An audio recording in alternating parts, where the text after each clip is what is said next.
pode encontrar com calma. Agora, se não encontrar Gênesis, aí a situação está dificílima. Gênesis dá para encontrar fácil, né? Vamos lá? Diz assim o texto: este é o livro da genealogia de Adão. No dia em que Deus criou o homem, a semelhança de Deus o fez. Homem e mulher os criou e os abençoou, e lhes chamou pelo nome de Adão, no dia em que foram criados. Viveu Adão 130 anos, e gerou um filho à sua semelhança, conforme a sua imagem, e lhe chamou Sete. Depois que gerou a Sete, viveu Adão 800 anos, e teve filhos e filhos. Os dias todos da vida de Adão foram 930 anos. Repita comigo assim: e morreu. No 3, vamos lá, 1, 2, 3, e morreu. Sete viveu 105 anos e gerou a Enos.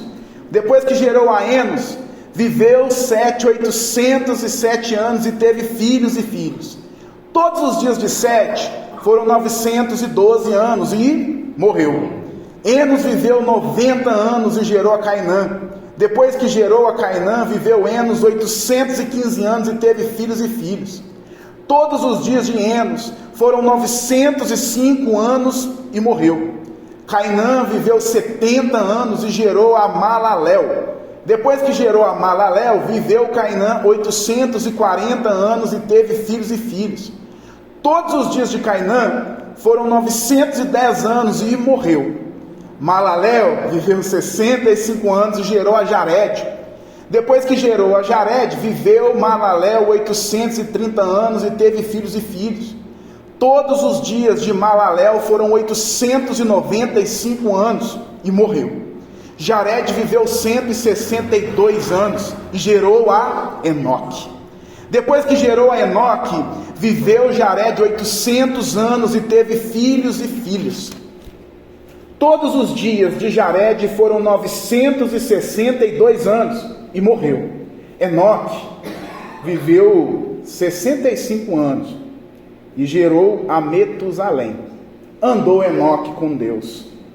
E depois que gerou a Metusalém, viveu 300 anos e teve filhos e filhas. Todos os dias de Enoque foram 365 anos. E andou Enoque com Deus e já não era, porque Deus o tomou para si. Metusalém viveu 187 anos e gerou a Lameque. Depois que gerou a Lameque, viveu Metusalém 782 anos e teve filhos e filhos. Todos os dias de Metusalém foram 969 anos e morreu. Lameque viveu 182 anos e gerou um filho.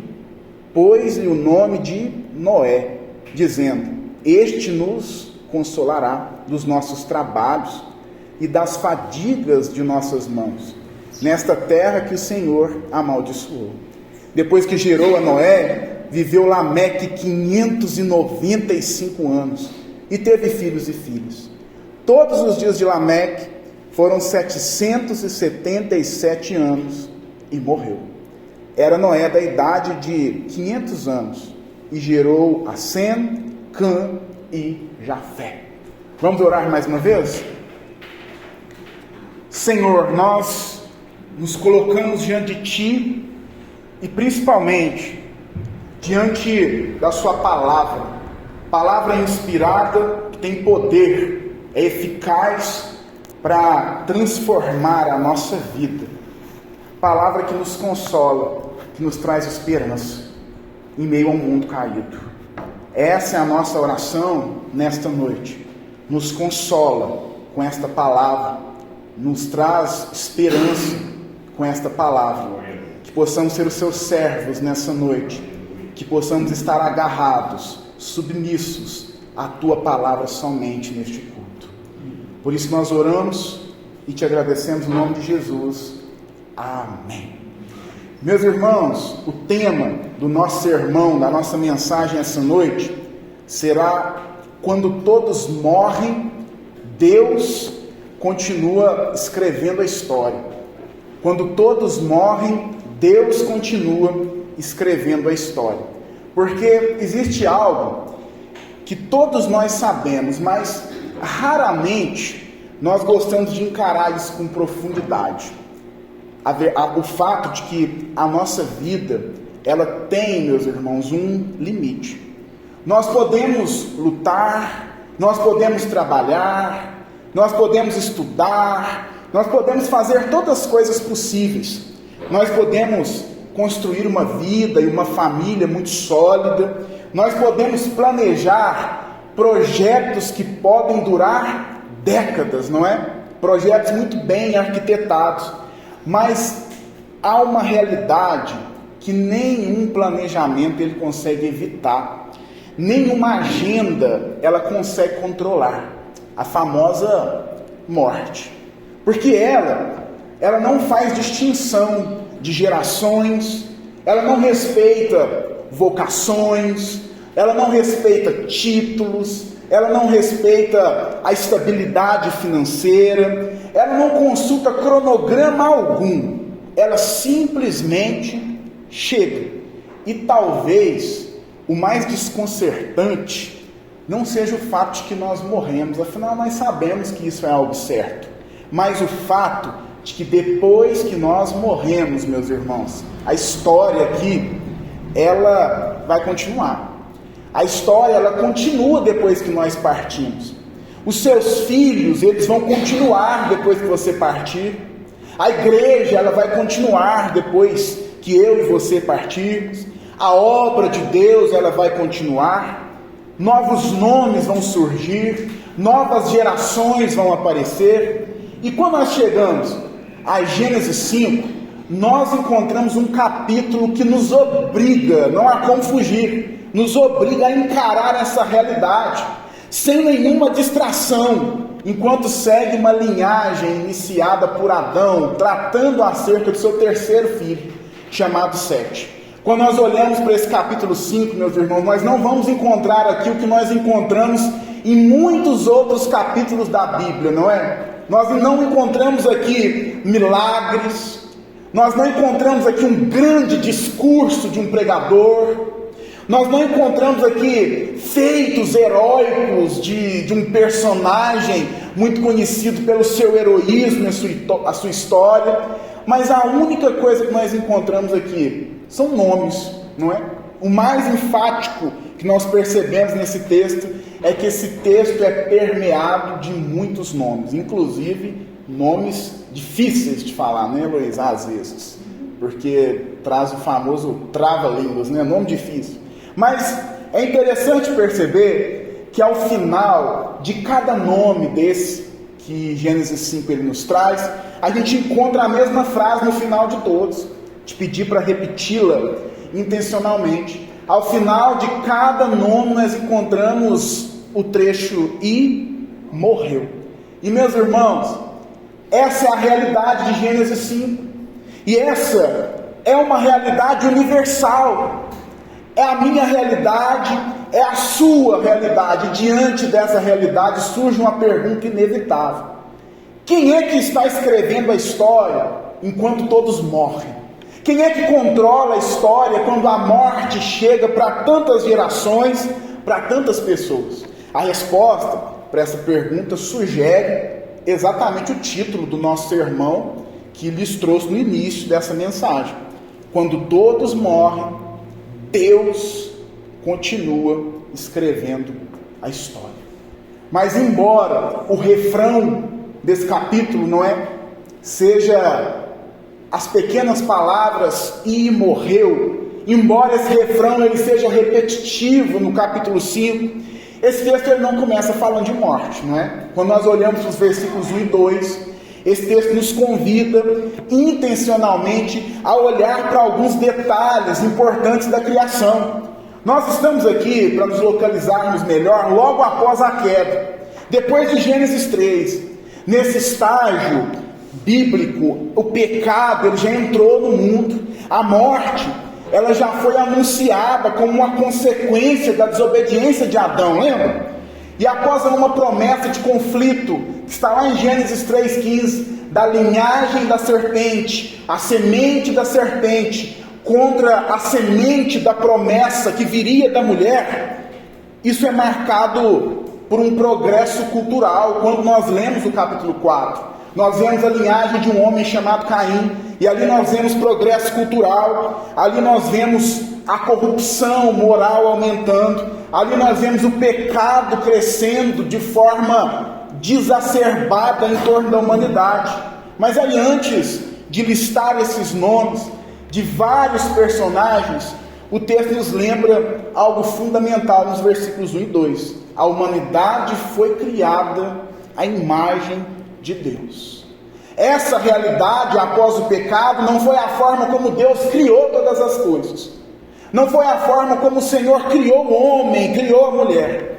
O autor de Gênesis aqui no capítulo 5, ele parece ter o desejo de nos mostrar que a humanidade, ela não começou com fracasso. Ela não começou com esse refrão chamado morte sendo suado, mas na verdade ela começou com dignidade. Porque foi assim que Deus criou o homem e a mulher. E agora, mesmo depois da queda, perceba algo: a identidade humana para Deus, para o Senhor, ela continua sendo definida pela criação de Deus. Por isso, quando nós olhamos para Gênesis 5, pode parecer um capítulo difícil para nós percebemos que esse capítulo, na verdade, ele é extremamente importante. E ele não pode ser encarado como apenas uma lista de descendentes, daquelas que, geralmente, na nossa leitura anual, não é? Os irmãos estão lendo a Bíblia aí o ano todo. Geralmente, nessa hora, eu confesso, meus irmãos, é o momento que mais dá vontade de pular, não é? Quando começa esse monte de nomes. É, de fato, difícil a leitura. Mas o que nós estamos vendo aqui é a história de um povo que carrega a imagem de Deus, apesar da realidade do pecado. Apesar do pecado ter invadido o mundo, ter sido consequência do erro dos nossos primeiros pais, de Adão e Eva, ainda assim a humanidade ela é definida em Gênesis 5 como um povo que carrega a imagem de Deus. E o texto também traz outro detalhe, diz que além disso, no versículo 2, Deus os abençoou. Se nós olharmos lá para Gênesis capítulo 1, versículo 28, nós vamos ver essa bênção sendo proclamada pelo Criador. Mesmo em um mundo, meus irmãos, marcado pela queda, mesmo em um mundo marcado pelo pecado, essa bênção, ela não foi anulada. Essa bênção é real. A humanidade, ela continua exercendo domínio sobre a criação, não é? Ela continua exercendo domínio sobre todas as coisas. Mas agora, ela faz isso sob a influência do pecado. Sendo assim, até aqui nós vemos nesse texto que, mesmo em um mundo caído, algo permanece. A imagem de Deus na humanidade, ela permanece, desfigurada por causa do pecado, mas permanece. A bênção de Deus, ela permanece. Isso significa que, apesar do contexto caótico, meus irmãos, da história, Deus continua escrevendo a história com pleno controle sobre ela, de forma soberana. E é a partir dessa base, dos versículos 1 e 2, que esse texto ele se desenvolve. Se você perceber bem, os versículos 1 e 2 desse capítulo são como que fazem como que um papel assim introdutório na genealogia. Eles são fundamentais para que a gente compreenda todo o capítulo como um todo, para que ele faça sentido para nós. E depois desses versículos introdutórios, olha o que nós vamos ver, meus irmãos: 10 parágrafos elaborados praticamente de forma idêntica. Você quase se enrolou aí nos nomes para ler, né? Porque são 10 parágrafos que são elaborados de forma quase que praticamente idêntica. E assim é possível a gente propor então uma ideia, sabe, central acerca desse texto e mergulhar nele de uma forma mais profunda. Se eu pudesse resumir o capítulo 5, eu diria que esse capítulo diz que Deus preserva soberanamente sua imagem e sua promessa redentora em um mundo caído, conduzindo a história do seu povo para uma esperança que vence a morte, que transcende a morte. Dito isso, nesse capítulo, meus irmãos, nós vamos ver aqui 3 verdades sobre a história da humanidade, que, embora se desenvolva sobre a realidade do pecado, ela continua sendo soberanamente escrita por Deus. A primeira verdade que nós vamos ver nesse texto, eu gostaria de te convidar para perceber isso no texto, está nos versículos 1 até o versículo 3 até o versículo 20. Qual verdade é essa? A morte é uma realidade inevitável. Versículos 3 ao 20. A morte é uma realidade inevitável. Isso acontece porque, a partir do versículo 3, perceba como o texto, ele entra em um padrão cuidadosamente estruturado. Os anos que Adão vive, perceba, são registrados. O filho que Adão gera é registrado, o texto mostra isso. Os anos que Adão viveu após gerar, eles também são registrados. Então nós lemos um refrão: e morreu. Isso acontece de forma sucessiva.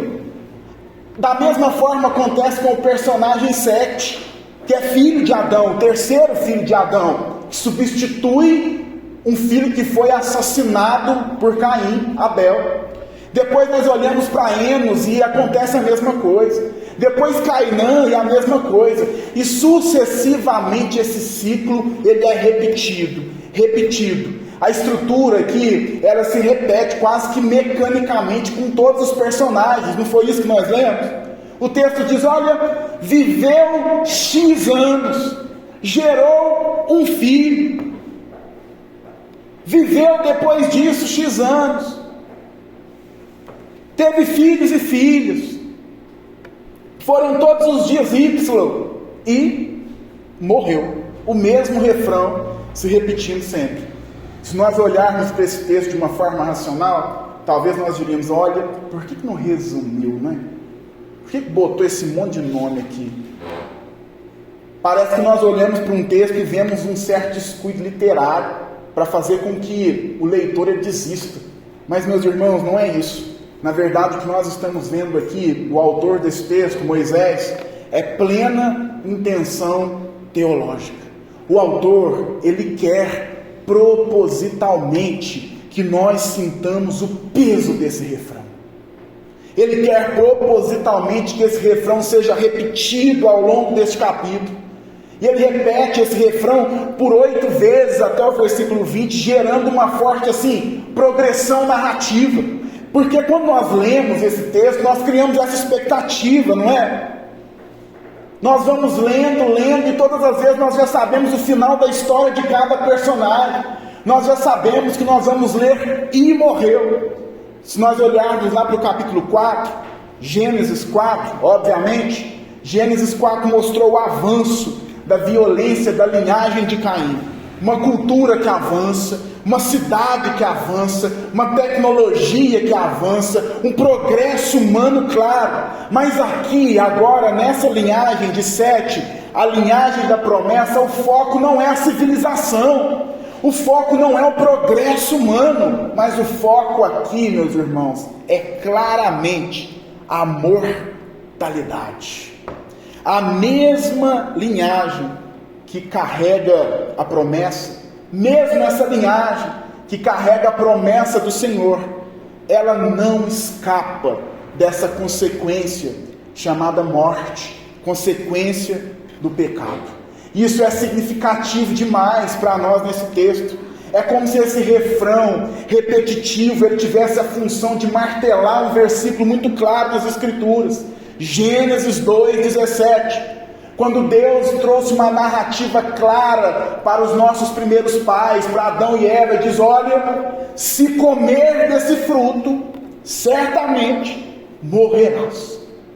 É como se o autor de Gênesis estivesse nos lembrando com esse refrão chamado morte, todas as vezes que uma geração é anunciada e interrompida por ela. É como se ele dissesse: olha, Gênesis 2:17, Gênesis 2:17, Gênesis 2:17, consequência do pecado, morte. Lá em Gênesis 3, nós vemos essa sentença ser pronunciada, e agora em Gênesis 5 nós estamos vendo ela em plena execução, porque a morte aqui, a consequência do pecado, é algo muito real. O refrão, e morreu, ele vai predominando no texto, geração após geração. Não há destaque nesse texto para conquistas. Não há ênfase nos feitos heróicos desses personagens. Não tem celebração humana, de realizações humanas aqui em momento algum. Essa genealogia aqui, meus irmãos, ela não é um monumento de glória para demonstrar aonde um homem chegou, onde ele pode chegar, mas na verdade, ela é um registro de mortalidade. Eu não aconselho os irmãos a fazer esse passeio, obviamente, não é um passeio muito legal, mas Gênesis 5 é como um passeio no cemitério, meus irmãos. Lápide após lápide, história após história, nomes após nomes, mas todos com o mesmo fim, muito claro. Todos morreram. Mas além disso, esse texto também traz um destaque importante, não é? A longevidade dos personagens. Todo mundo que lê esse texto se impressiona com essa questão em primeiro momento. Por que esse povo vive tanto? Por que esse povo tem essas idades tão exageradas? Nós lemos 900 anos, 800 anos, 700 anos. E é claro que nós temos muitas interpretações que discutem acerca dessa longevidade exagerada, mas algo é claro no texto, e intencional nele, por conta do seu autor. A longevidade no texto, ela não cancela a mortalidade, não é? Ela adia o que é inevitável. Vive-se 900 anos, outro personagem vive 800, 700 e assim por diante, mas a longevidade da vida, ela não salva. E à medida que a estrutura do texto ela se repete, nós como leitores, nós já sabemos o final, não é? A expectativa que nem é se alguém vai viver, a expectativa que causa em nós quando lemos esse texto repetido é: quando é que vai vir a morte? Esse aí vai morrer com quantos anos? A morte aqui, ela não é uma exceção, na verdade, nesse texto ela é uma regra, nome após nome, ano após ano, geração após geração.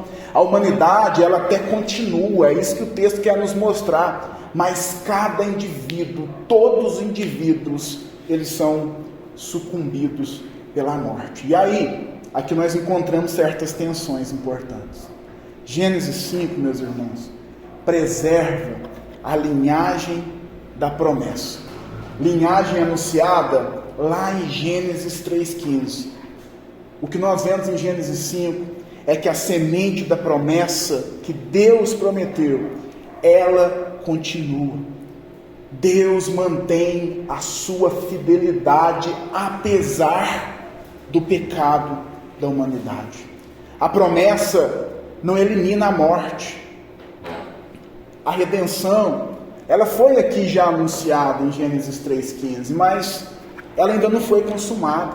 Deus é fiel, e é isso que esse texto está nos ensinando. A linhagem aqui, ela é preservada, mas a morte, ela ainda se manifesta, não é? E meus irmãos, isso precisa nos atingir de alguma forma. Sabe por quê?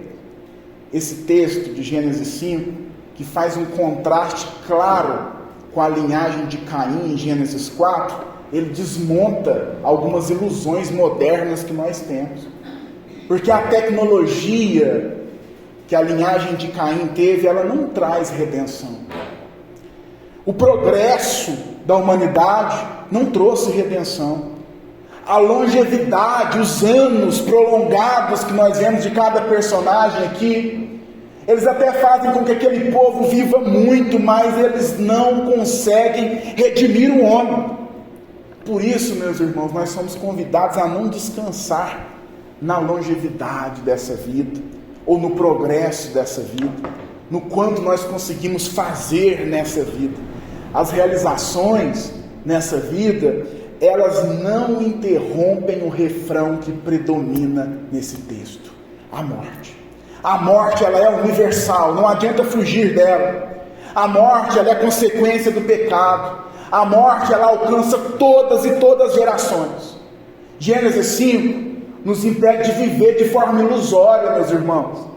Nos impede de viver como se a morte não fosse consequência do pecado. Gênesis 5 nos chama a atenção nesses primeiros versículos para que nós possamos ser cristãos que não ignoram a morte, porque ignorá-la é de fato uma tolice, mas se preparar para ela, isso sim é sabedoria, porque ela faz parte da minha vida, ela faz parte da sua vida.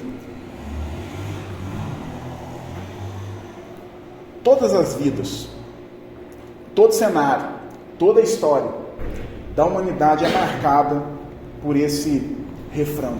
E esse texto, nos primeiros 20 versículos, nos faz nos acostumarmos com ele. Mas aí, meus irmãos, quando nós estamos acostumados com esse padrão, não é? Quando nós estamos acostumados a ler o personagem, os anos que ele viveu, e nós já preparamos quase que instintivamente o refrão, e morreu, algo inesperado aqui, ele acontece. Isso nos leva a enxergar a nossa segunda verdade presente nesse texto. A primeira, a morte é inevitável. Mas a segunda agora, nos versículos 21 ao 24, nós vemos a verdade de que a morte é soberanamente interrompida. A morte, ela é soberanamente interrompida. Porque nós já ouvimos aqui esse refrão por muitas vezes, e morreu é tantas vezes soado na nossa leitura. E aí o texto nos conduz para o versículo 21 e diz o seguinte: viveu Enoque 65 anos e gerou a Matusalém.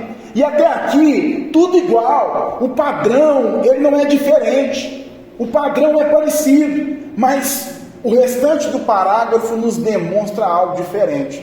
O texto diz que Enoque andou com Deus. E meus irmãos, essa expressão, andou com Deus, esse verbo andou, ele é carregado de significado. A expressão andou com Deus, ela não descreve alguém que é religiosamente bom, ou uma religiosidade externa em algum sentido, mas na verdade isso descreve comunhão íntima, descreve fidelidade pactual com Deus, descreve compromisso com o Senhor, descreve relacionamento contínuo. O verbo andou aqui não está dizendo que Enoque andou do ponto A para o ponto B, ou do ponto B para o ponto C, mas ele implica o fato de que Enoque sempre andou com Deus. Enoque foi fiel em um mundo em meio ao pecado. Enoque foi fiel em um mundo caído. E meus irmãos, perceba algo: Enoque no texto não é definido como os outros personagens. Enoque não é definido por quanto tempo ele viveu, mas Enoque ele é definido por com quem ele viveu. São coisas diferentes. A longevidade aqui não faz tanta diferença. A diferença de Enoque não é quanto tempo ele teve de vida, mas com quem ele andou na vida que ele esteve aqui. E Enoque nos ensina, meus irmãos, que comunhão com Deus é muito mais importante que duração de vida. A pergunta que esse texto nos faz, a pergunta que eu lhe faço através desse texto essa noite não é quanto tempo você vai viver, meu irmão, porque talvez você anda muito preocupado com isso. Quanto tempo eu terei? Quanto tempo eu viverei? Quantas oportunidades eu vou ter? A pergunta do texto não é quanto tempo você vai resistir nessa vida, mas a pergunta do texto é com quem você está andando enquanto você tem vida. Com quem você está vivendo nessa vida. Ele, Enoque, ele andou com Deus. Então, nós chegamos a um ponto onde nós já esperávamos aquele refrão, não é? E morreu. Mas aí o autor, ele surpreende os seus leitores, surpreende cada um de nós, porque aquele padrão que vem sendo repetido, e morreu, e morreu, e morreu, ele é quebrado, porque o texto nos surpreende dizendo o seguinte: e já não era, porque Deus o tomou para si. O padrão aqui é quebrado. Se você tem um pouquinho de intimidade musical, você ouve música um pouquinho, você consegue perceber o que acontece nesse texto. É como aquela música que muda de tom. Já viu quando a música está em um tom, ela está em sol, por exemplo, e de repente ela sobe um tom no meio da canção, ela vai para lá, e aí você percebe uma reviravolta na canção, ela muda de tom. O texto, ele estava caminhando em um tom repetitivo, e morreu, e morreu, e morreu, mas agora o texto muda de tom e diz: aquele que era para morrer, Deus o tomou para si. A morte não alcançou Enoque. Mas note algo aqui importante, meus irmãos: o texto não diz, em momento algum, que Enoque escapou por mérito próprio. O texto não diz que Enoque escapou da morte porque ele era bom, porque ele tinha qualidades, porque ele demonstrou o seu currículo para Deus. O texto diz que Enoque andou com Deus e Deus o tomou soberanamente para si.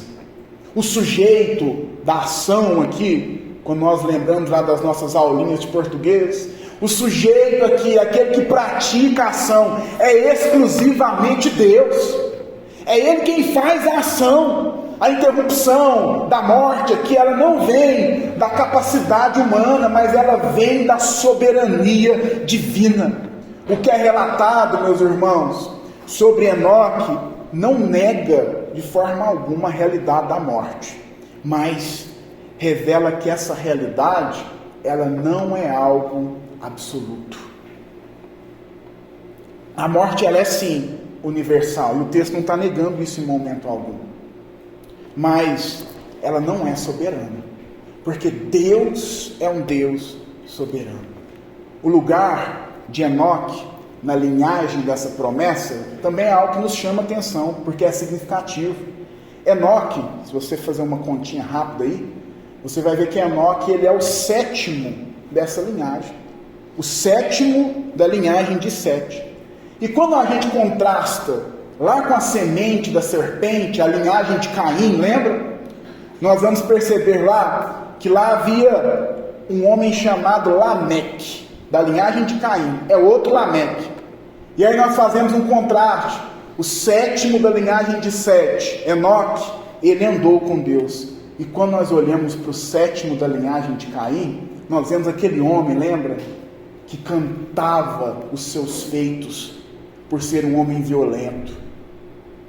Um homem que tomou 2 mulheres para si, um homem que cometeu um homicídio e arrogava para si os feitos do pecado, o poder do pecado sobre a sua vida. Diferenças entre a linhagem da promessa e a linhagem da serpente. A linhagem que Deus preserva e uma linhagem entregue completamente ao pecado.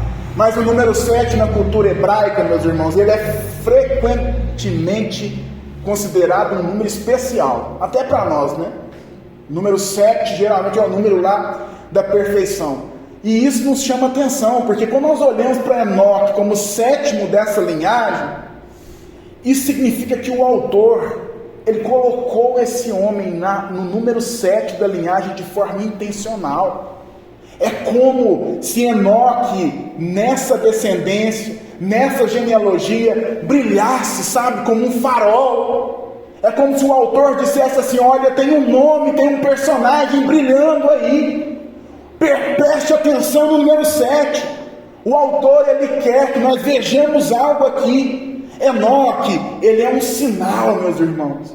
Enoque, lá no livro de Gênesis, é um lampejo de esperança sobre o maior inimigo da humanidade, que é a morte. Enoque nos mostra, meus irmãos, que a comunhão com Deus, viver com Deus, andar com Deus, faz com que possamos transcender a morte. Enoque, ele aponta aqui para a possibilidade de vitória sobre a mortalidade no mundo caído. E é essa realidade que nós vivemos em comunhão com Cristo Jesus. Meus irmãos, morreremos fisicamente, mas herdaremos, porque cremos verdadeiramente em Jesus Cristo, uma vida eterna, que vai além dessa vida. A vida de Enoque, ela afirma isso, que os que andam com Deus neste mundo caído vão experimentar vida e não morte como palavra final. Se a gente fosse lá no Novo Testamento, o autor aos Hebreus, nós não sabemos quem é, ele concorda com essa interpretação. Olha o que ele escreveu no capítulo 11, lá no versículo 5. Pela fé, Enoque foi trasladado para não ver a morte. Não foi achado, porque Deus o trasladara, pois antes da sua trasladação, obteve testemunho de haver agradado a Deus. Mas perceba algo aqui, o relato em Gênesis 5, ele ainda não é uma vitória final, ele é um lampejo, ele é uma interrupção, ele é um prenúncio de algo muito maior. É um anúncio silencioso de que a morte, mesmo lá em Gênesis, bem pertinho do grande fato de Gênesis 3, bem pertinho da queda, é um anúncio de que a morte, ela não teria a última palavra sobre a história da humanidade, a história da linhagem daqueles que fazem parte da semente da promessa. Depois de nós ouvirmos tantas vezes, e morreu, agora nós ouvimos, Deus o tomou. Nós vemos a ação de Deus aqui, a história está então, meus irmãos, esse texto nos anuncia isso, mesmo que de forma um pouco discreta, no meio de tantos que morrem, esse texto nos anuncia que a história ela ainda está nas mãos de Deus. A morte, ela não escreve o último capítulo da história do povo de Deus, mas a tensão, ela ainda não está resolvida. O refrão do texto, você vai perceber, e morreu, ele ainda é destacado. E é exatamente isso que nos convida a olharmos para a terceira e última verdade nesse texto. Então, agora se você olhar para os versículos 25 ao 32, nós vamos ver que, além da morte ser soberanamente interrompida por Deus, e além de, na nossa primeira divisão, a morte ser algo inevitável, a morte jamais impede o avanço da promessa. A morte jamais impede o avanço da promessa. Depois da ruptura que é provocada por Enoque, o texto retorna ao padrão, não é? Matusalém vive, Lameque vive, e aí novamente nós lemos, e morreu. O refrão, ele parece voltar a soar. A morte, ela continua presente. A interrupção de Enoque, ela não aboliu esse padrão. Ele volta a se repetir. Mas quando nós chegamos no versículo 28, um homem chamado Lameque, mas agora outro Lameque, da linhagem de Sete, não da linhagem de Caim, ele gera um filho. E diferente de todos os registros, perceba que o padrão aqui também é quebrado, porque Lameque ele faz um comentário interpretativo acerca do seu filho. Olha o que ele diz quando seu filho, o famoso Noé, ele nasce: este nos consolará dos nossos trabalhos e das fadigas de nossas mãos, nesta terra que o Senhor amaldiçoou. Pela primeira vez nessa genealogia de 32 versículos, 10 parágrafos repetitivos, alguém está interpretando a história. E lembra da linhagem de Caim? Nos últimos versículos do capítulo 4 de Gênesis, a gente, quando presta atenção lá, é interessante a gente perceber mais uma vez esse contraste. O texto está fazendo esse contraste intencionalmente. Da linhagem de Sete com a linhagem de Caim.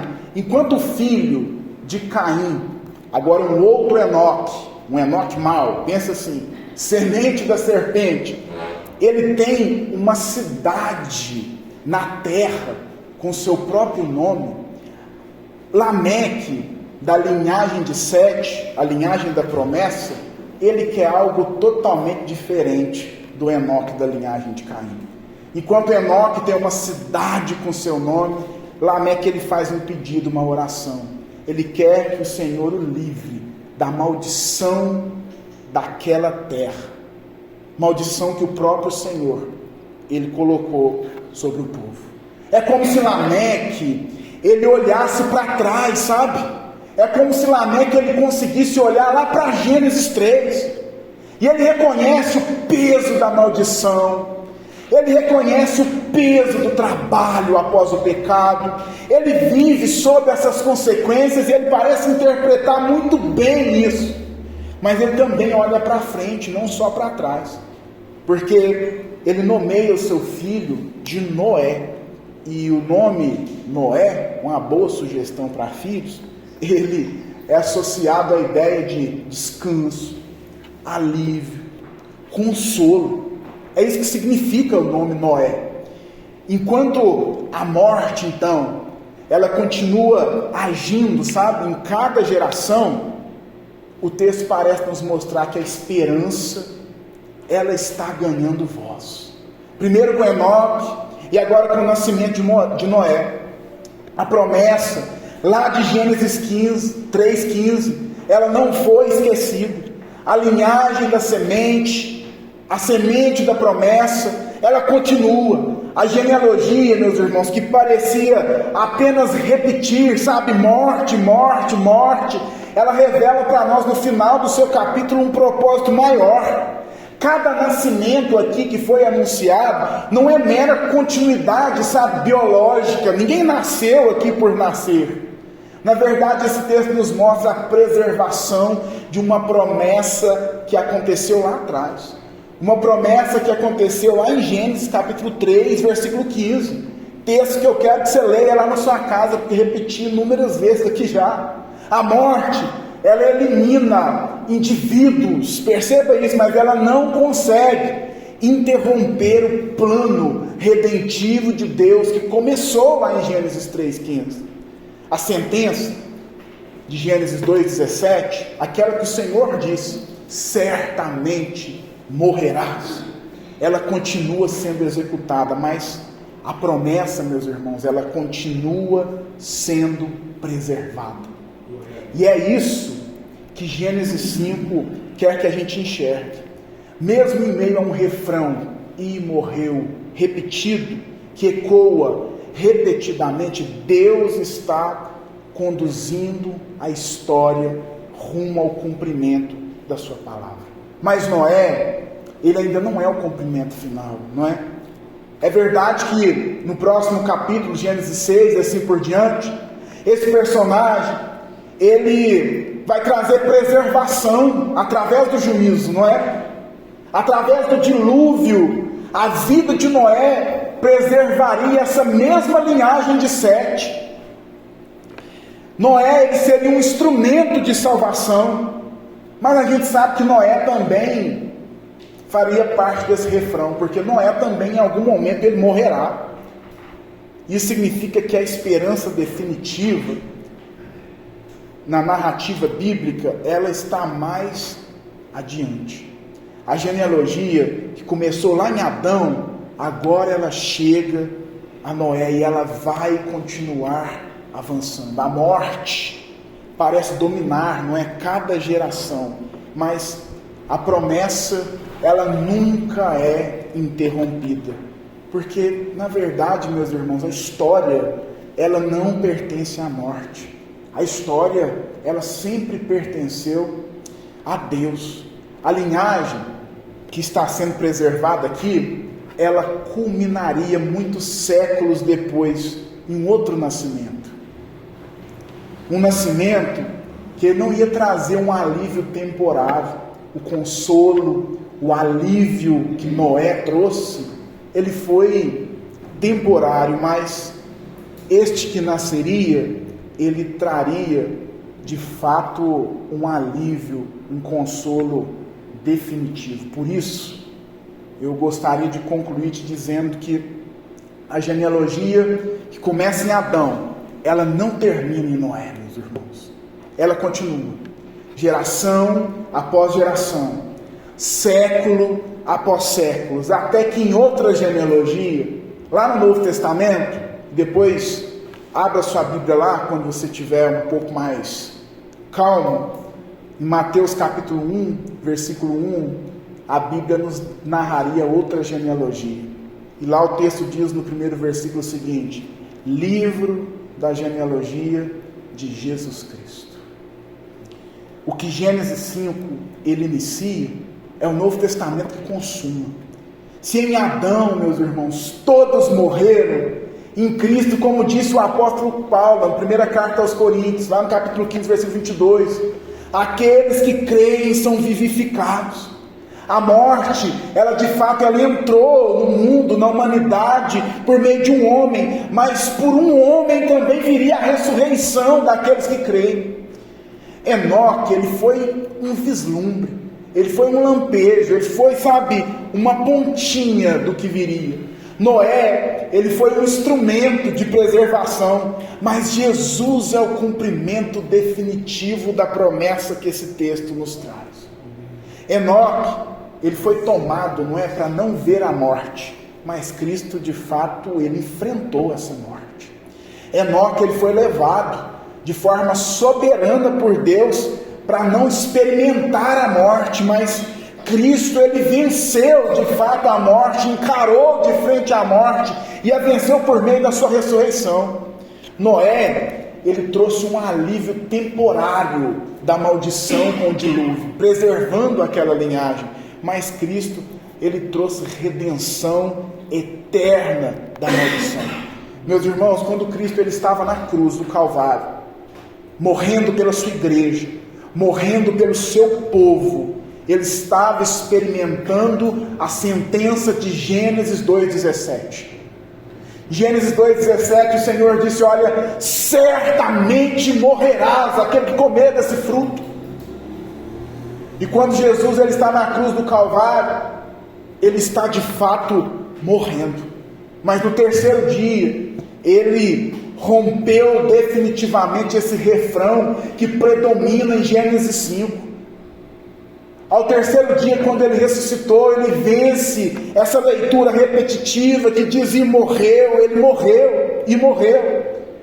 Meus irmãos, nós nunca podemos nos esquecer, que a morte, ela é de fato algo real, mas ela não é o final, porque em Cristo, a história não termina nesse refrão aí não. Em Cristo a história não termina em e morreu. Em Cristo, e para aqueles que creem em Cristo verdadeiramente, a história tem outro refrão: ele ressuscitou. E se nós cremos verdadeiramente em Cristo, nós ressuscitaremos com ele.